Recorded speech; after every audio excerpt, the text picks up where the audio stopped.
To news 360. నేను సంధ్య. Details చూద్దాం. కొంతమంది స్వార్థపరుల వల్ల విజయవాడకు తీవ్ర నష్టం జరిగిందని, భవిష్యత్తులో మళ్లీ ఇలాంటి పరిస్థితి రాకుండా జాగ్రత్తలు తీసుకుంటామని సీఎం చంద్రబాబు తెలిపారు. గుడిమేరకు మరమ్మతులు చేసి శాశ్వత పరిష్కారం చేస్తామన్నారు. గత 9 రోజులుగా ప్రజలకు ఆహారం, నీరు, ఇతర అవసరాలు తీర్చగలిగామని, ప్రజలు పూర్తిగా కోలుకునే వరకు ప్రభుత్వం అండగా ఉంటుందని అన్నారు ఏపీ సీఎం చంద్రబాబు. ఇలాంటి వరదలు పునరావృతం కాకుండా గట్టిగా చర్యలు తీసుకుంటాం. బుడమేరు ఆపరేషన్ స్టార్ట్ అవుతుంది.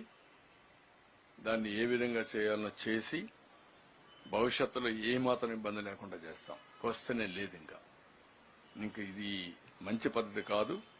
2,03,000 కుటుంబాలు, ఎంటైర్ గవర్నమెంట్ ఇక్కడే కూర్చొని వాళ్ళకి జరిగిన నష్టం బాధపడుతూ ఇంత అవస్థపడాల్సిన పని లేదు. కొంతమంది స్వార్థపరుల కోసం ఇన్ని త్యాగాలు ప్రజలు ప్రభుత్వం చేయవలసిన అవసరం లేదు.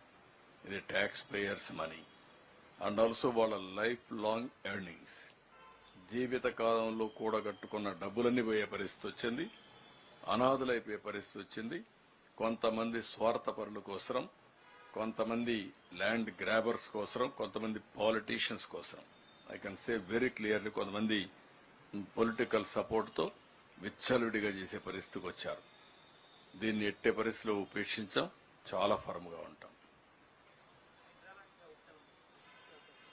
పటిష్టమైన చట్టం ఉంటుంది. చాలా క్లియర్ గా ఉంటాం.